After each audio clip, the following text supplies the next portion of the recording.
anything else. So again, good afternoon, one and all. Let's see, I start sharing my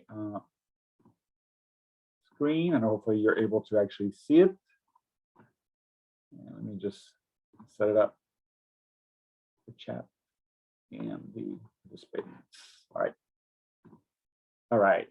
So academic maps. By the way, what you see here on the screen, like the URL is CCA's page, where I started compiling a bunch of stuff about, like, how to create academic maps, exemplars, and so on and so forth, like good practices and so on and so forth. So you have access to it in the learning management system that we will share on Tuesday. And I apologize again for the delay. This is a brand new system for us. I think it takes a little bit longer for us to get used to it in terms of the logistics and so on and so forth. So by Tuesday, you should have an invitation to join the learning management system. So all the recordings, all of the resources that we're talking about will be on the LMS.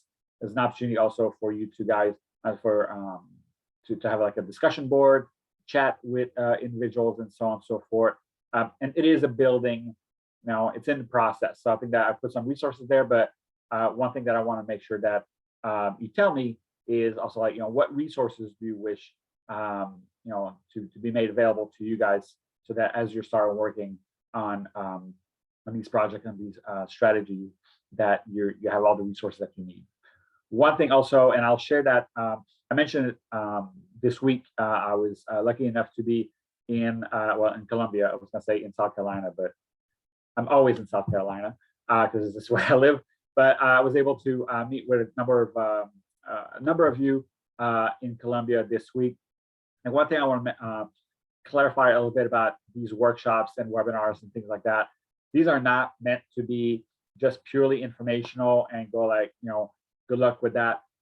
We do want to start obviously informational, start conversation, share some resources, but moving pretty quickly. So I think that in the next few weeks or so, especially when we have access to the learning management system, to start thinking about the implementation plan. So how, like, the action plans around these particular strategies, how do we actually start moving forward with those? How do we actually best support, the implementation and the communication on campus and so on and so forth? So that's happening next.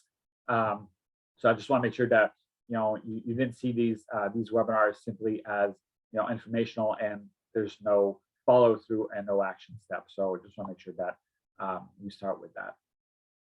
So like I said, this is the link, and it'll be obviously available to all of you. And please look at it. Again, it is free. Although the resources on our website are free, and I recommend to start looking at it. So why academic maps? And by the way, my colleagues, some of my colleagues actually make fun of me because I always say that I love academic maps and I can talk about them for days. I can. I'll try not to. I think it's always hard to do it like a short time on the academic maps, because it is an amazing tool. I mean, it looks, I think, to me, somewhat simpler, or a simple aspect of it, where it's like, well, here's what it is, like, list of courses and so on and so forth. But I think there's a lot more to it than that. And I would say there should be a lot more to it than that, as well as it can be useful for a number of audiences. So I think that that's something that we'll talk a little bit more about today, because I know you probably already have academic maps. Now, where they are, that's a good question, because I've been looking on your websites, and they're not always easy to find, which we'll talk about that in a second. They're not always complete. And the audience, I think, it seems very much of an institutional audience. I think that every time I think about academic maps, I think of my English 101, like, who is your audience? Who are you writing this for? And too often, I think, like, when there's a bunch of jargon, it's hard to find. It's not exactly the most, aesthetically pleasing form. It's not very, for students, and that's something that I think that we need to start talking about. So first of all, let me just start with, like, the why for academic maps. And one, obviously, and you know this, that too many students actually graduate with additional credits, partly because they don't even know what is the graduation path. Um, they the catalogs, which a lot of your maps are located, um, are in the catalog. Like the maps are in the catalog, which are not exactly, again, very student friendly. They're not particularly easy to find. And how would students know where to look? Because I know that, we said, well, we have great advisors and so on and so forth. We cannot assume that all students are able to actually meet with an academic advisor or actually follow through on those kind of things. So how do we make sure that we actually share them?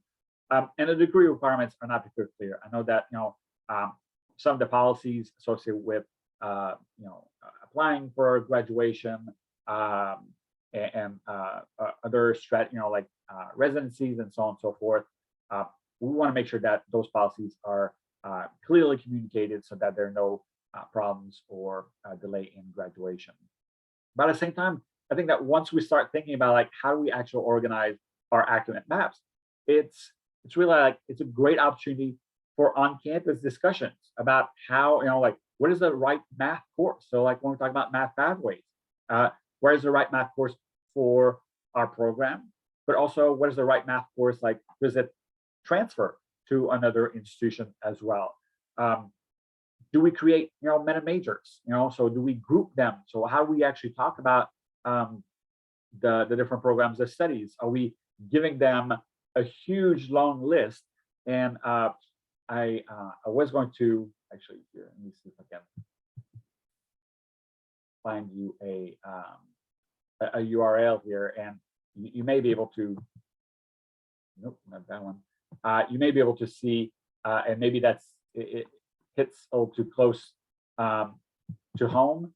But if you click on that link, you'll see, and you start scrolling. And this is not the worst example. I've actually looked at some of your institutions, and I didn't want to shame any of you. But there's some of your programs, there's like, and you stop scrolling, and you scroll, and you scroll, and you just keep on going. And you just like at letter F, because all of your programs are alphabetical. And it's like a huge long list. How do you know how students actually, like how, if I'm a student, how do I know the differences between different programs? What are they? What's the benefit of me joining this? So how do we actually, group that?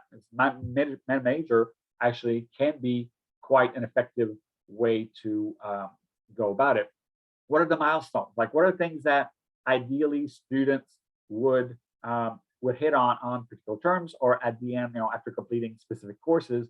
What are things that students need to do? What are the preferred grades for specific courses? Are there policies that would be like, what's going on? If a student, if this is a required course, either in the core curriculum or to move forward in the program of study, like what is the policies around repeat? How many times? Is there specific, minimum grades and so on and so forth? So those, I think that once we start looking and obviously editing our academic maps a little bit more, those are some conversations that I think we need to have moving forward. And at the same time, one thing we need to also look at is, are those the academic maps that are published on our website, are they the same in your degree works and your degree audit platform?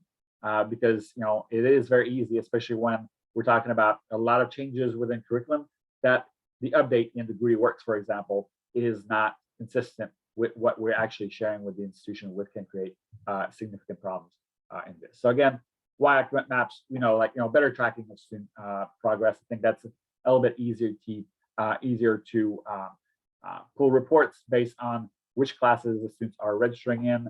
Are they in the right classes? How well are they doing? Are they actually, are they registering for the right amount of courses, the right amount of hours, and so on and so forth? Or are they deviating? So like, if they're starting to register for other courses that are not in the academic, academic plan, how do we make sure that, we start reaching out to them pretty early, say like, hey, let's talk about this. Like, was this intentional? Or you think about like, changing a different program, or what's going on around that.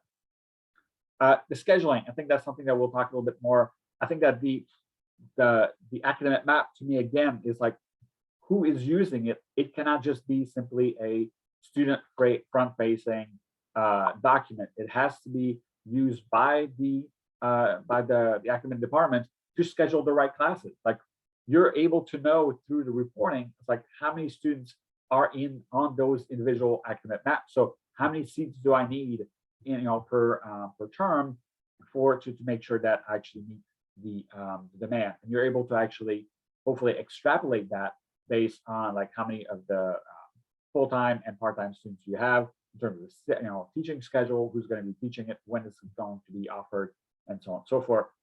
And again, the academic map, I think this is where, to me, I'm a fan of, and I'm using academic maps in a larger and bigger picture of not just simply that little Excel spreadsheet or PDF file, but what else goes around that? Like other than the courses that the students need to take in order to graduate, what other information should students know about the program?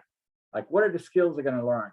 What are the jobs and careers and the salary associated like once you graduate with this particular program of study? What are the stackable credentials you're accumulating as you go about? Are there other specific items or action items that the students should be completing as they move towards the program to make them more marketable? Are there any experiential learning opportunities in here that the students need to make sure and pay attention to? So all of that other information, I think, needs to be also collected and presented to students. Now, not everything has to be in one page because then it becomes too much information and just basically make it hard to read. And again, not particularly student friendly in that aspect of it. Now, I think that the question before we start talking about a little bit more about academic maps is like, how do we actually onboard the student into the right map? How do we know that the student is making an informed decision associated with their careers, with their degrees, and with their programs of study? So I think that the outreach to the student, the conversations that we have with our students, is critical to make sure that there's no swirling, that the students are starting to take classes in their particular major or the program of study, and they go like, oh, this is not exactly what I thought it was going to be. And now basically they're wasting their time and they're wasting their money. So purpose, how do we actually outreach a student to make sure that it's part of the onboarding process, so that we actually talk about the student, provide them with interest tools, career assessment tools, career information, programs information. And this is where I think that a lot of the other information associated with academic maps can be quite powerful, because you're able to then actually lead students to a little bit more on the website as to like, let's learn more, like is this program right for you? Here are particular questions. Here are major finders. Here's more career information and other tools that you're able to actually hopefully put on your website, so the students start engaging with that information. And then that follows through with an academic advisor or career services who can also reach out to the student and go like, hey, I see you're interested in this particular program study. Let's talk about this. Like, what interests you in that program? What interests you in that career, and so on and so forth. So actively engage the student with that information, because again, and this, I think that this is nothing new here, that students who make uninformed decisions, they're the ones who are going to be swirling, take different courses in the process of exploring, or because they don't really know what they're interested in, what are the jobs, what the program study, what kind of careers and jobs those lead to, and that is the problem basically. I think that too often students who are swirling just find themselves like on the way out, because they just look at this as how is this actually, am I right for college? If I don't even know why I'm here, I'm just wasting my time in that aspect of it. Let me go back to academic. So really quickly, I'm going to ask you to put in the chat, like all of you, most of you at least, are in front of your computer, and I'm going to make it very easy for you. So how do you call your academic maps on your campus? And how many clicks from the main page, not your academic advising page or whatever it is, from once you go to your main website, how many clicks does it take to find academic maps, degree plans for business administration? So go. Let's see who's the first one who's going to be able to answer that question. How many clicks does it take you to find the degree plan for business administration? And also, please let me know, like, what do you call them? Is it an academic map? Is it a guided pathway? Is it graduation pathway? Career plans? Okay, Leslie, what institution are you at?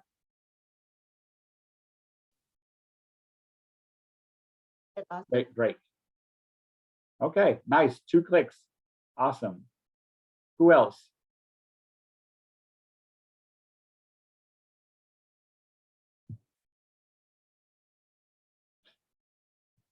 I know that Drake State, like, showed you out here by saying 2 clicks really quickly, but who else? Like, who, your institution, degree plan, 4 clicks. Renee, what institution? Central Carolina. And see, I'm making it easy for you because I'm asking you to find those at your institution. Now, if we were to actually find, assign other institutions, how easy do you think it would be for you to find that information? And the reason I'm asking about, like, and 3 clicks from Boston State, that's nice. How many, that's why I was asking about the naming aspect of it, because we change the naming based on the institution, and it makes sense to us. But are we actually, sharing that information, and how are we actually sending the students down that path? How easy is it for students to actually find that degree plan, or that academic map, or my map, or degree completion pathway, or program guide? If I don't know the term, it's very hard for me to actually go into the search function, even if I'm thinking about it, and finding it. So I think that this is something that we need to be, again, mindful about the user experience from the website, the main website. How do we make sure that from, like, usually you guys all have admissions or new student or something like that, how to make sure that it's from there, it's very quick, and it's like 1 or 2 clicks. And I imagine that those of you who have like 2 or 3 clicks is probably from there directly, so from admissions, and it goes straight into it. But honestly, I was on your websites, and I've been playing around, and some of them, it's like, whew, that is not easy to find. And I know what I'm trying to find. I know what I'm trying to look for, and it is not exactly the easiest thing to find, because if I search for degree map, I'm not going to get any results. If I search for degree plan, we call them academic maps, that is going to be very difficult. And one thing also, how are they? So I asked for business administration, so you could have searched business administration, it would have been easier. But if I'm interested in the health, or I'm not sure if I want to do health, if I'm not sure if I want to do sometimes with technology, computer tech, or computer safety, or web safety, where do I go? So the organization of it, like I said, like the link that I shared earlier, is by individual degree plan. There are some other institutions that are grouping them by the main majors, if you will. So all business, all health. So you start clicking by that, because then the student is more likely to say, like, I know what business is. I know what health is. That's what I'm interested in. Computer, that's what I'm interested in. If I'm welding, like the machinist and whatever it is, I kind of know what areas they are. So that reduced the number of scrolling and make things a little bit easier. And at the same time, it allows for you to have all of the degree plans or academic maps in that same area together. So for the students to basically able to see the differences, see what the should I go with the AAS? Should I go with a certificate? Like, what's the best fit for me, and so on and so forth. So I would say, like, look at how often, like, how easy it is to find. And again, you're pros. You work at the institution. Ask a student at your institution to actually go through that same exercise and see how long it takes them to go this. Because again, a lot of times, students who are looking or potentially interested in finding the degree maps, they're not going to be in your office.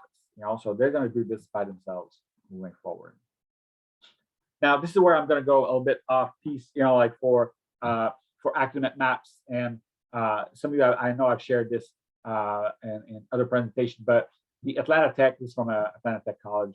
To me, this is not technically an academic map. However, it is pretty much a condensed version of this, where they do have, 1 semester, 4 classes, and then this is the result. These are the certification, these are potential careers, and these are salaries. So this is not technically an academic map. However, if I'm sending this to all my alumni who graduated in computer programming pathways, or computer programming project, if I'm sending this to local employers who might be connected or who might be interested in recruiting, these adults, this is something that's easily graspable. I don't have to care at this point about well, are you going to be taking which math? Are you going to be taking which English, and so on and so forth? This is easy to understand. This is a great recruitment tool that tells you a little bit more about my program, my institution, how long it's going to take. Like 1 semester or 4 classes, you get their certification. So this is very easy to grasp in terms of for recruitment aspect of the academic map. So all you have to do, quite honestly, is your current academic map. How do you condense it and make it much more of a summary and much more of a recruitment tool to share to your your potential student in different areas? And same thing here. I think that this is very easily accessible. It's quite easy. In this particular instance, they do have the courses that they are offering. In this case, it kind of tells you like a little bit about okay, well, how many courses do I need to take? It doesn't really share the time, but it still has jobs, salary, certifications, and so on and so forth. And this one starts from non-credit to credit as well. So this is easy to see. It's easy to grasp. The only issue with the Atlanta Tech and this one from Dallas College is that it's not exactly the easiest thing to find. So unless you're actually sharing this with the admissions office, the recruitment office who goes to high schools, who go to local employers, community centers, and things like that, someone who's just looking on a website may stumble upon those, but it's not very likely. Let me be honest. It took me a while to find those on their website, and I kind of knew what I was looking for in that aspect of it. So how do we make sure that those types of one-pagers, easy to understand map, if you will, or at least degree plan, can be shared and communicated across the board? So let's go back to the traditional map here that we're talking about. So one, it has to be clarified. I think that one, eliminate the jargon, eliminate, again, who is more likely to use those maps is going to be the students. At least it has to make sense for students. Academic advisors, faculty members, registrars, and so on and so forth will look at them, but it has to be cleared to the students. So eliminate the jargon, add the course title. I see sometimes it's like, ENG 101, and it's like, I know that this is English Composition 1 more likely, but I'm in that field. An ENG is an easy prefix, but MGS 206 doesn't really say much to me about what that course could be. So make sure you add the course title in that aspect of it. Or if you were to go back to your maps, are the co-requisite course in there? Are there any prerequisites that are moving down, for courses a little bit later on? Are they included into the path, into the degree map, and are they included into it to count towards the 60 hours or whatever the graduation list is? Because we had I've seen that too often where it was a specific math course that was required for a course in the program of study that was offered in the second year, but for the preferred math was college algebra. Well, they didn't need college algebra. It was a stat course that was required. That was a prerequisite for the second year course. So you're about to start taking that course, that major course, and oh, look, I don't have the right math. Because you told me to take college algebra. I did, Now you're basically said that I also need another math course, the stats, in order to take that course. So how are we actually, making sense of this, that making sure that there are no hidden, there's no hidden curriculum in the academic map. Again, it makes things easy. Are there any inconsistencies, in terms of some courses are only offered in the spring, other in the fall, and then they're kind of swapped. So if a student does not register in the spring, they're basically a year behind. Again, the math course, appropriate order, any milestones that we need to identify. And one thing I think that the 9 hours, I don't think that we need to look at the first year and the first year and a half really just in terms of the core curriculum and the gen ed. How can we start, incorporating courses that are relevant to the program of study as early as possible, so the students get a good understanding of oh, this is what I'm getting into.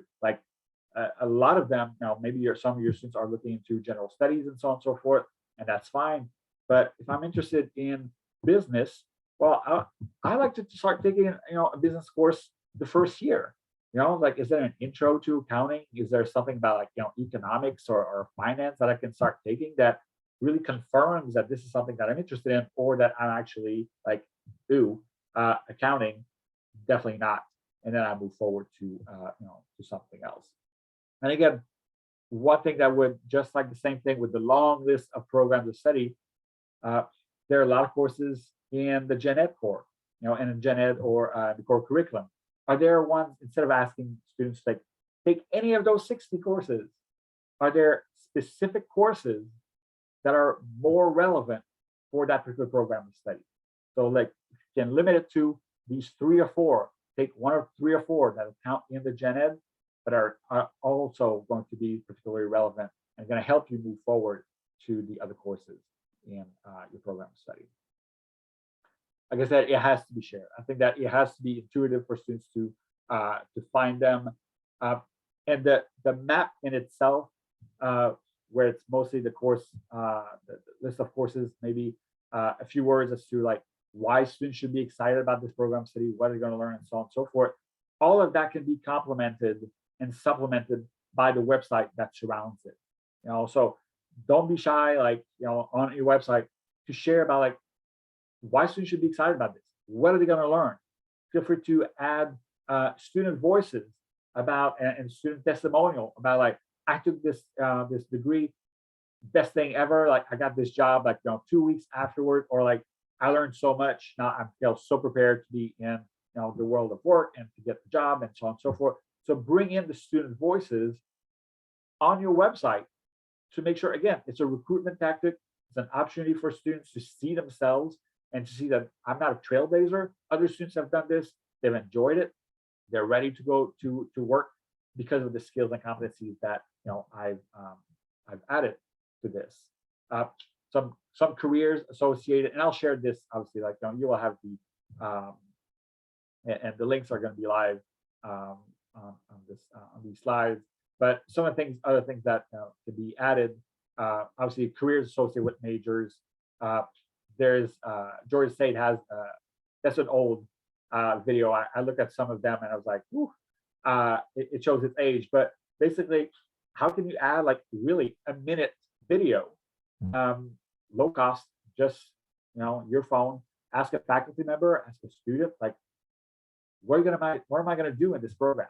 Why should I be excited? Why students should actually join my program? So this is a great opportunity for you to low cost, low energy, low effort, to put on your website and sell your program to anyone who can basically stop by and see what on your website and learn more about what they're doing. Co-curricular experience also. So the Community College of Denver, what I really like is that as you scroll down, you have transfer plans. So if you have if you're interested in going to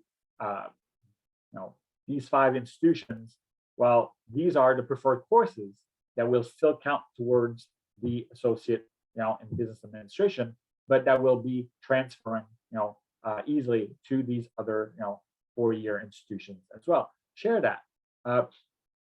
If it's someone if there are also requirements in terms of when classes are offered. They're only offered, at this time. Make sure that students know that. Like, can I take this if I'm only going to be able to take online classes or classes later in the evening? Or are you basically saying like, no, like 2/3 of the classes can only be offered between 10 and 4 p.m. And so if you're not able to take your time, let's look at somewhere else. Let's talk to an academic advisor to help you find something that's a little bit more available to you. So again, easily, shareable. These are some of the tools, and the information that should be shared for every single map. I believe the required, or recommended minimum grade, I think is something that if you don't already have, I know that EAB provides, that fish. Sorry, I forget about the name of the other one that EAB bought recently. But they can also find the analytics that basically see once a student gets a certain grade, they're more likely to graduate, and what is the cutoff, basically, that students are less likely to graduate if they receive a specific grade in a gateway course. So you can do it pretty much, by yourself. But to me, if I'm a student and I see that for college algebra in this example, if I need a B, I'm more likely to actually spend a little bit more time making sure I get that B in that particular course, because it is a, it's an important course. It's an important aspect that I do well in this particular course. So providing, again, the information, the incentive for students to do well. Same thing with milestones. Like, are there things in this that are going to be relevant for their programs? A lot of things I would add also, obviously, are skills and competencies, any stackable credentials. So if I know that I'm taking these 3 courses together, I'm actually going to get this certificate. Make sure that it's there and it's clearly indicated on the academic map. But again, it's for the student.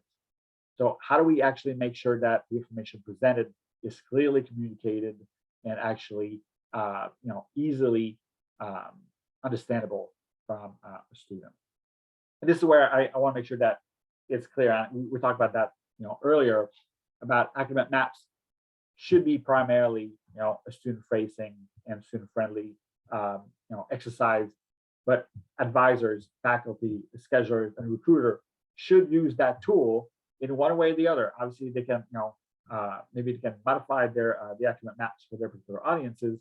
But how do we make sure that the map is one clearly communicated across the institution, and that it is the same message, and that that the recruiter knows about what are the careers, what are the jobs, what are the co-curricular experiences that students should partake as part of this program? How do we make sure that we actually communicate that across the board, so that it's actually used and not just, well, it's on the website, which I don't want to go to a website. Like, either give me the map or give me a specific URL, and then let's talk about it face to face. But it cannot be a passive, experience of this. Let's make sure that it's being shared and used by a lot of folks. And the homework assignment, I will not let you, in some cases it takes a little bit longer, but I would do it, again, for, in some cases for faculty members or advisors or other administrative staff who are like, well, we don't need to revise our maps. They're in the catalog. They're perfectly fine. First of all, nobody sees the catalog. Nobody reads the catalog other than the person who is charged with editing the catalog. Sorry if you're that person. I was that person, so I can say that. But let's give the exercise of, pretending you're a student and find the map, schedule your courses for the next 2 or 3 years based on the map and based on the class schedule, and see how easy it is to actually do it from a student's perspective. So if you're an English major, obviously don't take the English one, but find something like, business or in other programs that you may not be as familiar with, and see how easy it is. Because again, a lot of students will do their legwork at the front end, and they're going to find the map. So how easy it is to do that for them if they're not in your office, if they're not talking to a recruiter or an academic advisor. So I think, to me, that's always a good exercise to to do it on your end, to see if students are actually going to experience any problems with it. The thing also is that we need to use the maps to for academic advisors. And to me, another huge benefit of having an academic map easily accessible by students and shareable, and students are actually constantly basically referring to it, is that it cuts down in terms of the time that you're spending with academic advisors. So academic advisors do not have to spend all their time when they're meeting with a student talking about, let's talk about what courses you need to register and so next semester and so on and so forth. The map will tell you that. So when I'm meeting with a student as an academic advisor, I can have different conversations. I can talk about, let's talk about your major, like your program city, like what interests you in this? What areas do you need a little bit more help with? Let's talk about the resources on campus that can help you make you much more successful while you're taking these particular courses. We can talk about that D that you need in that particular course. So the conversation becomes much more relational. It becomes much more of also a coach. To just like the conversation that we had with others. That's a website, a webinar that I have to share with you.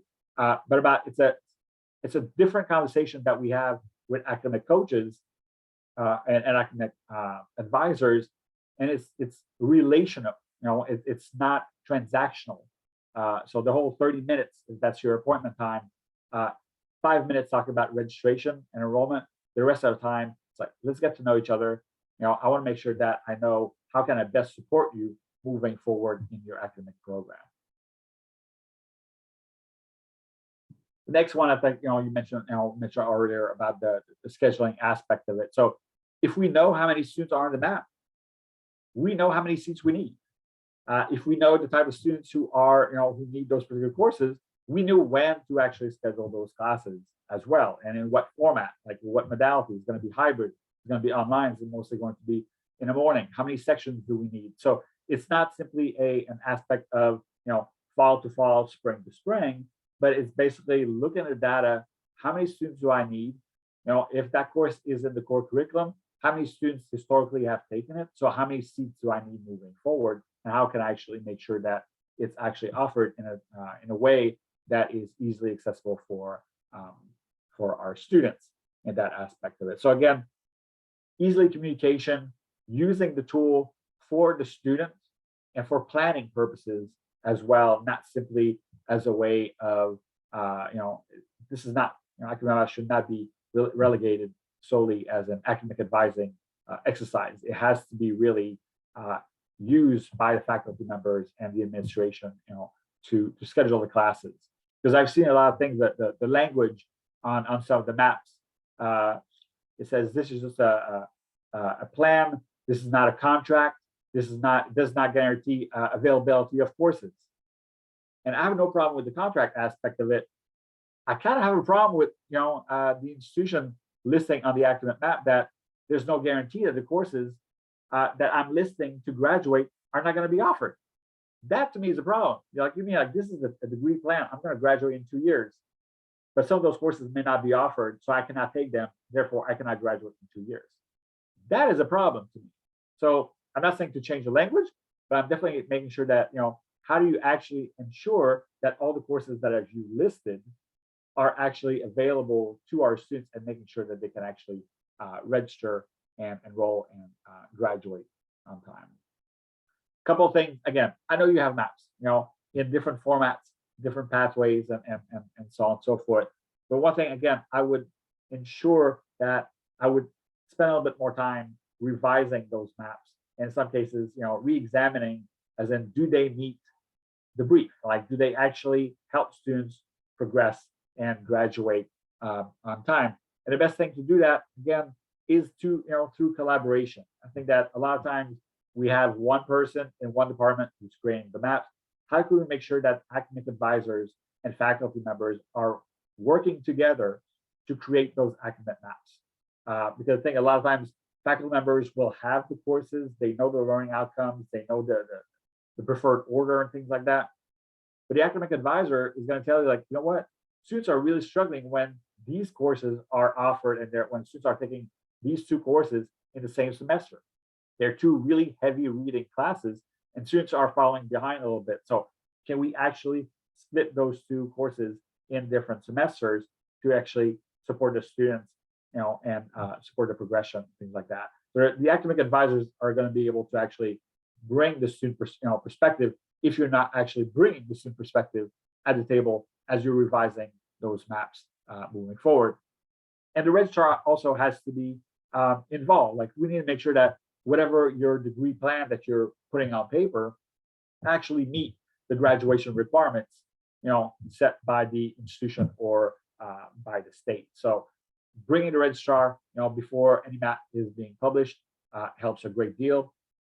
One thing that I would also strongly recommend is look at the data. How many of your students are coming in with X number of credit hours, either through AP, IB, dual enrollment, transfer, or whatever it is? And how many of your students are actually also part-time? Because most of the maps that I've seen, and there's nothing wrong with that, if anything, I prefer it, they have like 15 hours per term. And this is great if your students are able to actually take 15 hours. If you have like a large population of your students who are part-time, why not create maps that actually accommodate their time? So instead of doing 15 semesters, like having one map for 15 hours per term, and then it's like, well, we'll adjust depending on the student. How about creating a map that is 9 hours, for example, per term? So this way, again, as a student, I know this is my degree plan. It's going to take me how long, this long to graduate. These are the courses that I need to take this term. And as a faculty member or as a scheduler, then I know which of the 5 courses, for example, which are 3 of the 5 courses, I need to plan for all those part-time students who are going to take it. What classes do I need moving forward? So having a part-time map works really well, especially for adults, because then we need to know, what is my time going to look like? How many courses do I need to take to be on time? And so on and so forth. So I think having 2 maps, a 15 hours and potentially a 9 hours or 6 hours, depending on on your population and how many courses your students tend to take, really helps, again, with the communication aspect, and really helps the students, from a student's perspective, to know what does it look like, for my program as I'm about to start my journey at your institution. The curriculum change, I think, to me is one thing that is always very interesting, because I think sometimes I hear a lot of faculty members or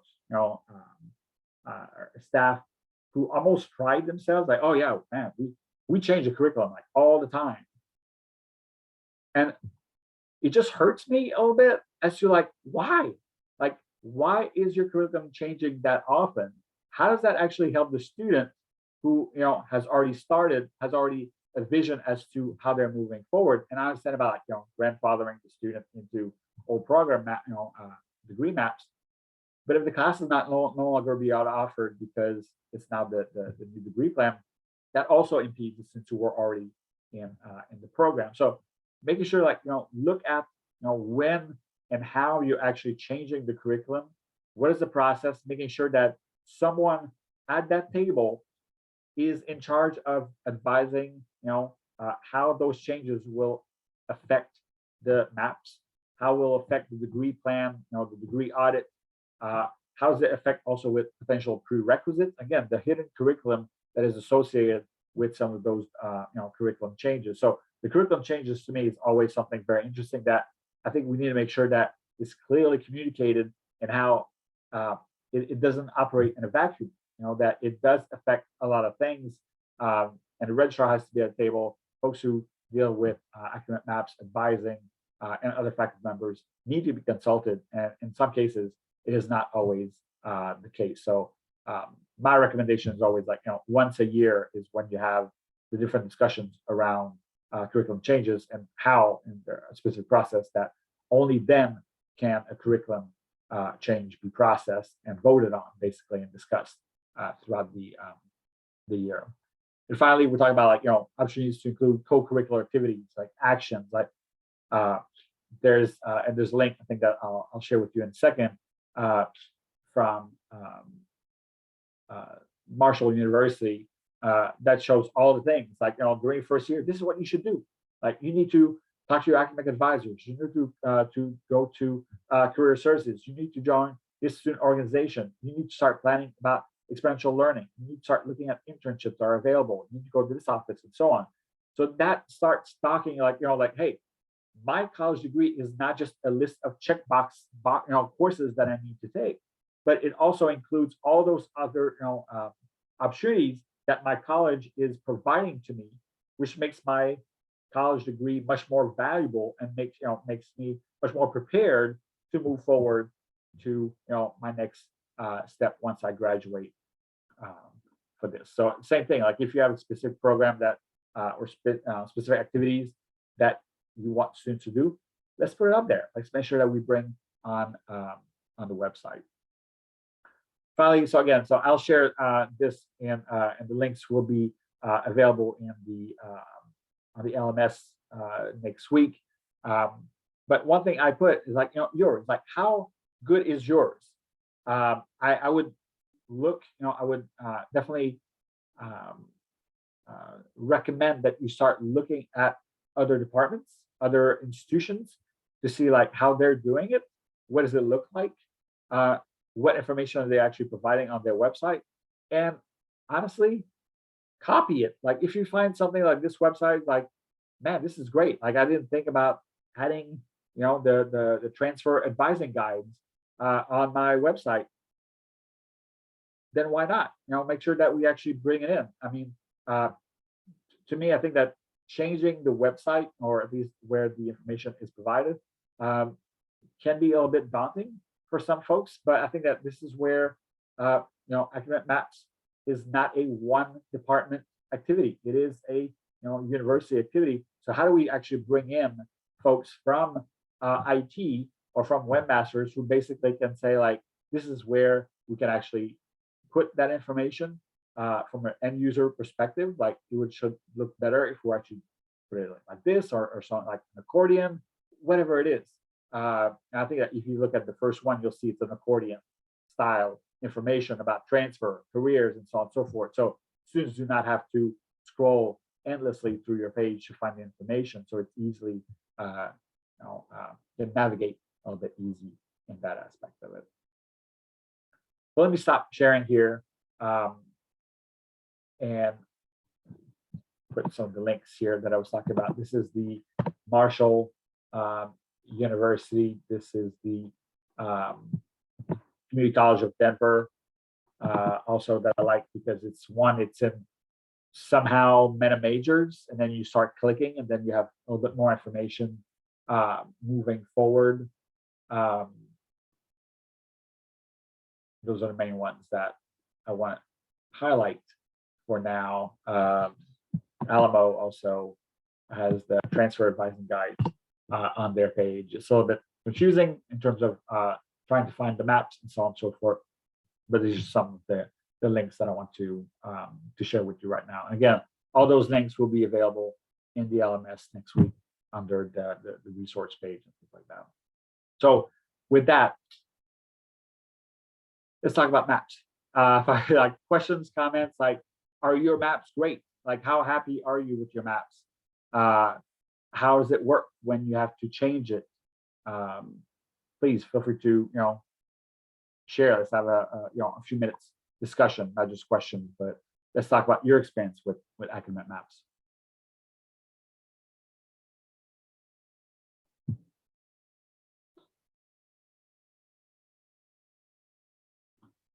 No questions? No comments?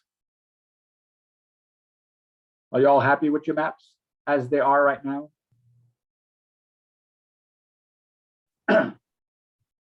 No.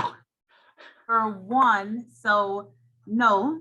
Now that we've seen some examples and been through your discussion about what academic maps are supposed to be, how they're supposed to lead students through the suggested sequence, I think what we thought may have been academic maps or degree plans are more suggested course sequencing, and it's just a list, right? It's just a detailed list somewhere suggested in terms of what you should take to progress through the program.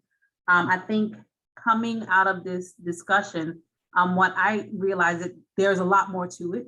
it's a lot more useful tool for a student, and you probably have some work to do. I'm going to piggyback on that. I think looking at academic mapping and what the training did today, or the workshop today was opened my eyes a little bit. Visual, academic maps have to be visual, so that a student, whether they're non-traditional or traditional, has a clear view of what their roadmap looks like or their path to graduation. I think the other thing I heard that piqued my interest was the fact of using the maps to track students and figuring out how many students are actually in the pipeline. So what are institutions doing technology-wise to come up with a rubric or come up with data to show these students in the pipeline for this degree plan? This is how we do our academic planning, instead of the traditional planning each semester for this many classes. Being strategic and saying, okay, this student's in the pipeline. This is a course that ordinarily may have 1 or 2 students in it, but if we do the academic mapping correctly, it'll be a full class of 10 or more. So using that strategy for course planning really piqued me today. Good, good. If I may, I have a comment as well. You were about to say something, may I?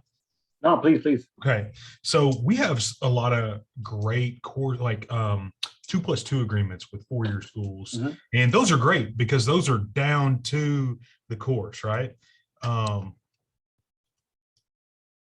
Hey man, our our gen ed, we made it more general several semesters ago. I don't remember why, but the problem is that you know, like things like Spanish are not necessarily required in our gen ed program to get an associate's with us. They're electives, but they're so important in any you know, like gen ed type 4-year degree that that should probably be, you know, depending on the major, kind of tailored.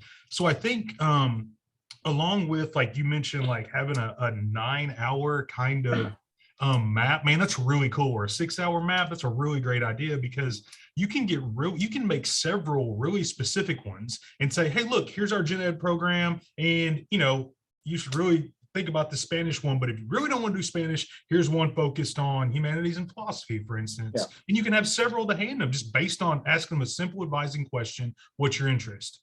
And so it wouldn't be that hard to do. And anyway, I really appreciate you saying that. That's awesome. Good. And I think that once you have that plan, you can have, like, the advisor can have that conversation as to, like, where are you thinking of, you know, are you thinking of transferring to a 4-year degree? Well, let's talk about that. Spanish, you know what? They really like Spanish at that 4-year institution. So let's make sure you actually take it as one of those, you know, electives, or actually include it into the core. So it's kind of it's a double whammy in that case, like count into the degree, and it helps you prepare for the transfer as you move into, you know, the 4-year institution. So I think having the maps help that conversation, the type of conversation, instead of just having pick any of those as long as it's in that list. Once you become a little bit more prescriptive, it allows, I think, in some cases, to have, you know, better conversation with the student as to, like, well, this is why also we put those courses in that map. And I think that that's something that I didn't mention, but having the purpose and having the conversation between faculty members and the academic advisors as to, like, why this course? Why not that course? As an academic advisor, I want to know, because if a student in my class is in my office and is like, why do I have to register for that? Like the same thing, like, why do I have to register for Spanish? Like, I have no interest. It was like, well, let's talk about, you know, you just said that you want to transfer to this institution. That institution really wants a 4-year course. So how do we actually, you know, that to me, I think helps that conversation and things like that. And I think that, to Renee's point about, you know, tailoring the 15 credit hour map individually, one, it's time consuming, leads to potential, you know, mistakes in terms of down the line, especially if you have, like, you know, advisors who come and go. So creating those maps are already like 6 or 9 hours already. That's kind of like, you reduce the number of tailoring and individualized, you know, customizations that you need to do, because you already have, like, you're going to take 9 hours. Great, let's do that in that aspect of it. one thing also, I think that, yeah, I think what we need to do is, and to me, this is where I think the academic map is so important, that, like I mentioned, is that the relationship that allows, and the conversation that allows the advisors and the student, or the recruiter and the advisor, or the career services and the student, rather, to have the conversation around why it's important to do that. I think a lot of the co-requisite, courses, if they're are they actually included in the map? So that could be another. I want to give you, like, 6 maps that you have for the same programs, but how do we actually integrate co-requisite or remedial courses into an academic map, so that, again, the student coming in can see that, hey, the institution has actually thought about it. Like, for students who come in, I'm not an exception. Like, you don't have to bend your, like, change the degree map for me. Like, there's already a map that says students who come in with, the need of co-requisite or remedial English or remedial math, here's your path. Like, that's already been planned for you. It's going to take you a little bit longer, but we know you can do it because we already set up a plan for you in this aspect of it. So I think that eliminates the stigma of taking those particular classes, because you've already, like, we know who our students are, and we've planned for this. Like, you're ready. We're ready for you to accommodate your degree in that aspect of it. I think there might also be some strengths in having, like, say, your basic gen ed, like, liberal arts degree, and having several different already made up. You made a good point about maybe not wanting to do that, but our advisors, we have 10 or 12 advisors that mainly focus on new students, but once those new students get a relationship with them, they might go back instead of adopting their faculty advisor, because all faculty are advisors as well. And so it may help someone during, like, let's say, those last couple of weeks before school ends, or right before registration ends for the next semester. The problem is we can't do a great job of advising because we don't have time, because there are 400 students waiting. But if you have, hey, gen ed, okay, there, here are 5 kind of focuses that you got. Spanish? No, okay, why not? You have that discussion real fast. But those different maps could, like, help prompt that discussion. Yeah. Okay, I'm glad. Exactly.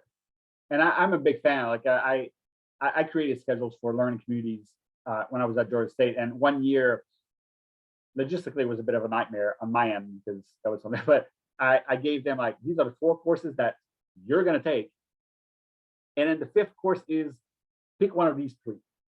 And I think the same thing, like, as you move forward, like in some cases for customization of your students, having those types of maps, if you will, where, like, either through electives or the gen ed core, the gen ed or courses, core curriculum or gen ed, giving them a few options, like pick one of these 3. And this way, to me, from a student's perspective, there's always, like, the illusion of choice, if you will. It's like, oh, you give me an option, like, okay, well, but don't giving them an option of 60, you're giving them an option of 3. So the conversation goes a little bit faster in that aspect of it. Logistically, it's a little bit more complicated from a department's perspective. Like, I don't need to make sure, like, how many seats am I actually schedule, but at least it's one of those 3 in that case. So it makes things a little bit easier when you have a lot of students on that plan with the same options. For a scheduling perspective, it makes things a little bit easier. But otherwise, if it's courses that are not easily they're not often offered, then that makes things a little bit a little bit more difficult. And you're right, fewer courses, fewer options, it makes things a lot easier, because then this way, that those classes are going to make. Like, that this philosophy, critical thinking is going to make, because you've been offering that same course, like, as an option of 3, for example. So those courses are more likely to make. And when I did that, I can tell right now, the departments love me, because I would, for business, I would identify, like, those are the 3 courses that business majors should prefer in the gen ed courses. So as a philosophy major, or as a philosophy chair, it's like, great, you're putting my critical thinking in that course, in that option. Like, so I was best friend with the chair of philosophy, because I would basically elevate their courses. They're more likely to make, and so on and so forth. So it can become a little bit political, but there, I think as long as you make the case is like, well, the skills that you're learning in that course are relevant for those majors, it's kind of hard to dispute, not including others in that case. Any other thing? And by the way, the no, again, for those of you who are like, no, we're not satisfied. I can't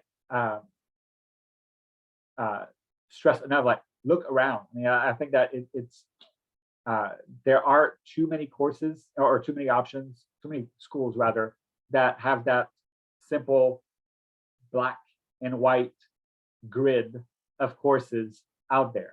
And again, it's easy to do that, but there are different ways of making it a little bit more appealing visually, but also by providing relevant information to the students so that they actually get excited about your major, excited about your program, and can see how it's actually going to fit. I like the time aspect of it from Atlanta Tech. I thought it was a great, again, it doesn't give you the courses, but a recruitment tool that it is, and that I think is a very effective one. So how do you integrate the stackable credentials into it, the competencies, all of that on the website, not necessarily on the actual PDF, if you will, that you can share with your students. So if there are no other questions, comments, again, that's one thing I think that in the LMS is going to allow us to have, is like those types of conversations around, maps, adult learners, basic needs, whatever it is about the different strategies. Like, hey, anybody knows about it? A good example about this, that, and the other. I think that the learning management system through the discussion boards and the chat are really going to allow us to communicate, like, and not just be like, oh, let's wait till a webinar, or let's wait for for me to send an email for a different thing, or talk to the coach, and so on and so forth. So I'm really excited about this. Like I said, on Tuesday, you should receive an invitation, and the recording, the PowerPoint, all of that, and the links will be in LMS by Tuesday, so you have access to all of that. So with that, thank you so much for being here. And if there are times also that I was joking at the beginning, that like who schedules webinars on Friday afternoon, this guy, but mostly because I know that few of you are it's less likely for you to actually be teaching or have other meetings Friday afternoons. But if there are specific times that you also want to meet, to have those things, please let me know, and I'll see if we can actually schedule some webinars at different times. So with this, again, thank you so much. Have a great weekend, and we'll talk soon. Bye-bye.